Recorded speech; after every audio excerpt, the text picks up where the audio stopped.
لما تيجي تلبس حاجة رجالي او يجيلك حاجة جفت، دايما خلي بالك اوعى تلبس حجر كريم اقل من كده، عشان هعرفك يعني ايه احجار كريمة وشكلها بيكون ايه.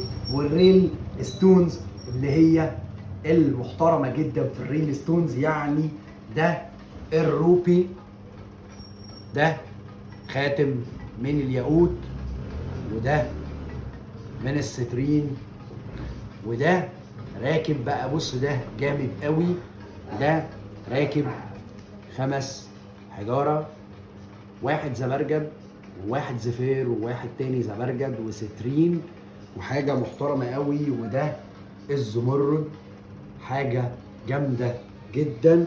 وده اكوا مارين، تقدر تتفرج عليه. وده كمان الياقوت الاحمر. دي المجموعة كلها ممكن تقدر تتفرج عليها، اكوا مارين وزبرجد وسترين وكمان زمرد وكمان سترين واحمر روبي واحمر لايت روبي، حاجة محترمة جدا.